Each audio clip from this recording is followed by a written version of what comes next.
Okay, once again, welcome back to Off the Cuff, answering your business related questions off the cuff in the moment for the first time. If you've got no idea what this is, just go to our other channels, go to our other episodes out and just go see for yourself. This, in a nutshell, is your questions as founders, as entrepreneurs, as people in the business that is struggling or facing or just in the space where you've got questions around your business. And where do you send those questions to? You can obviously just go to Claude and ChatGPT, which is going to be very generic and bless your skill and prompt it right.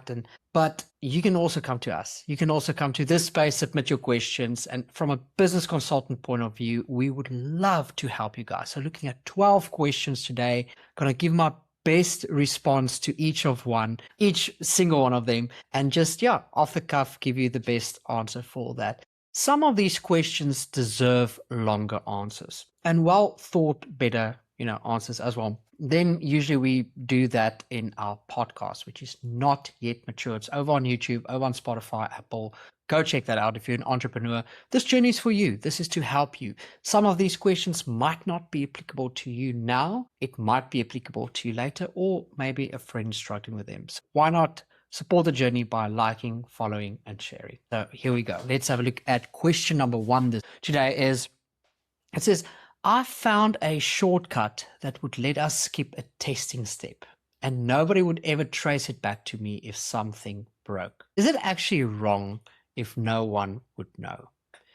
Corners get cut on a schedule, whether you write the schedule down or not. The real cost isn't this one bug. It's that you've just proven to yourself a corner can be cut without consequence. And the next one gets easier precisely because this one never cost you anything visible. Nobody downstream will trace it to you.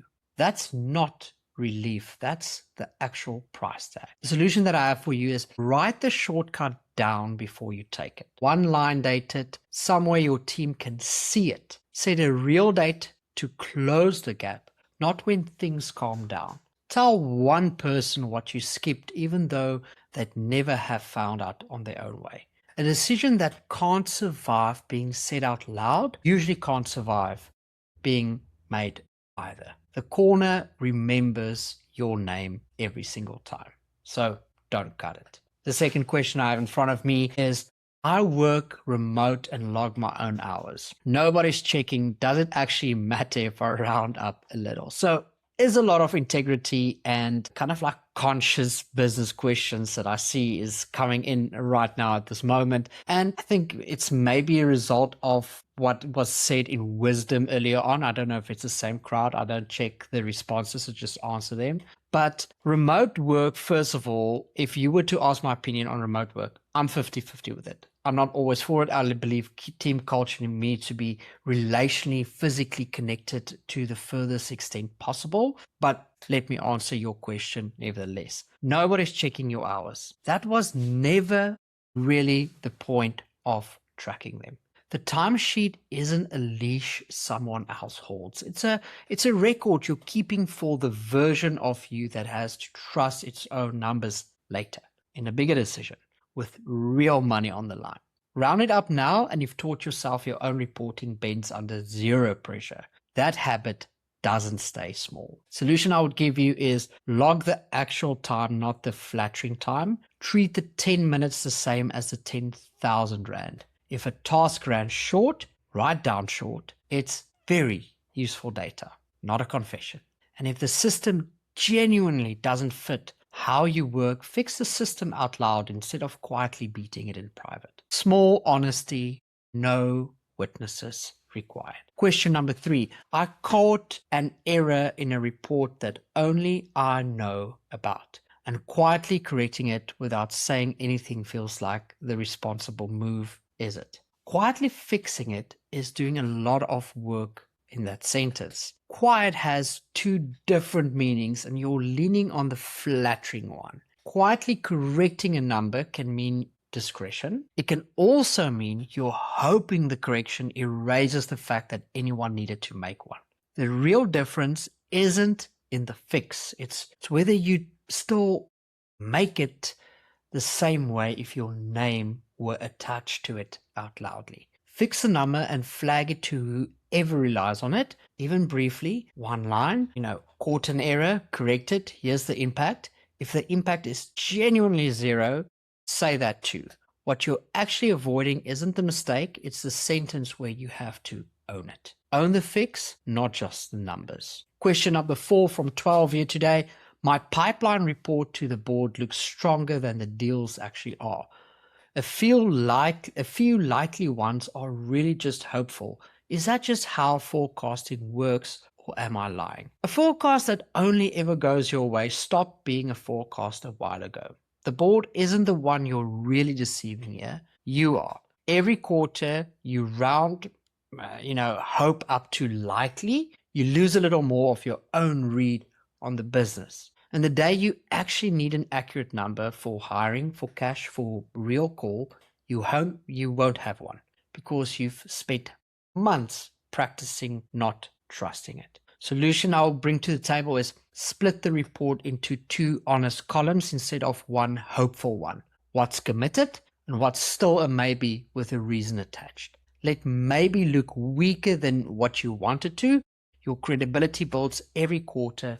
You're right about being cautious, and it's gone the one time you're caught being wrong about being confident. Protect your own read on reality. Question number 5. I told a client a launch date I know we probably won't hit just to keep the deal moving. They'll never trace the slip back to that conversation, doesn't matter. A soft date set, just to close the deal still has an invoice. It just arrives later, addressed to someone else. The gap between what you said and what's true doesn't disappear because nobody wrote it. Got a book here right on my left, Bali Potter from Lego, Deliver What You Promise. This is a book 100% for you. It moves downstream onto whoever inherits the delivery conversation. You didn't remove the problem. You handed it to a version of the relationship that hasn't happened yet. And it always arrives angrier than it needed to.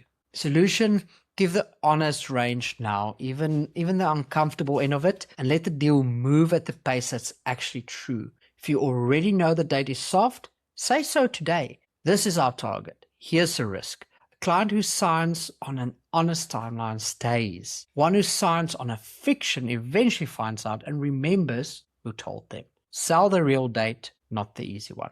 Question number 6. A client praised our team's work in a meeting, and I let them think it was mostly me, when it was really my colleagues' win. It felt harmless, especially in the moment, was it? Silence in that meeting was a decision. It just had someone else's name on it. The client will never know the difference, which is exactly why this one's dangerous. There's no outside check, only whether you can look your colleague in the eye on. What you actually spent wasn't your colleague's recognition, it was the quiet permission your team gives you to keep leading them. Go back to your colleague and name it directly, not a group message, a real conversation. That was your win. I should have said so. Next time it happens live, in the room, correct it on the spot. It costs you nothing but a sentence. Credit given late still counts. Credit never given doesn't. Give it late, give it anyway. Question number 7. I notice I'm warmer with a client in the room and sharper with my junior staff the second the client leaves. Is that just switching gears or a real problem? Warm for the client, sharp the moment they leave the room. Your team already timed the switch. The version of you a client sees isn't fake, but it isn't the whole truth either. It's the version you produce under observation. The version your junior staff gets when nobody important is watching is the only actually running your culture, because it's the one people spend the most hours inside. Solution, I would say, is pick the harder version and default to that. Same tone, whether the client's in the room or not. If you catch yourself sharper the second the door closes, name it to yourself and correct it in the same meeting, not tomorrow. Your team is grading you on that gap, not on the average. Be the same person, door open or closed. Question number 8. People on my team round up their expense reports by small amounts nobody would ever flag. Not real money. Should I actually crack down on it? 10 rands is nothing. The muscle behind it isn't. A few rands here or there won't break the business, but the ease with which somebody rounds a number when nobody's checking is the exact same muscle they use on a client's invoice, project timeline, headcount request. The amount just gets bigger and it compounds. That's the dangerous part. This was never really about the cents. Don't punish the small stuff publicly or turn it into a witch hunt. That just teaches people to hide better. Make honesty on small things visibly cheap instead. Fast approvals, no interrogation, real trust extended first. If the pattern continues after that, treat it as the actual conversation it is. Not about the 10 rands, about what the 10 rands is practicing. Small numbers, real muscle, always. Question number 9. I've noticed I take credit publicly when the team wins, but quietly blame specific people when a project goes wrong. This is very, very similar to question number 7. I don't think anyone noticed what am I actually building. Let's add to the question number 7. I'm not going to give you the same answer, so let's add to that. Nobody noticed the words. Everyone noticed the pattern. A leader who praises in public and blames in private is running 2 separate relationships with the same team. One performed for an audience, one real and unwitnessed. People don't remember the specific sentence you said about them behind closed doors, but they do remember permanently which version of you exists when the door is shut. Whatever you'd say about someone privately, be willing to say a version of it to their face within the week. Not cruelly, but honestly. When a project fails, own your share of it out loud before naming anyone else. Praise and correction should come from the same person in the open, or your team will stop trusting either one. One version said to their face. Last 3 questions that I have in front of me this morning. My public image is the founder who leads with faith, but my actual private devotion life is thin most weeks. Am I a hypocrite or is it just normal?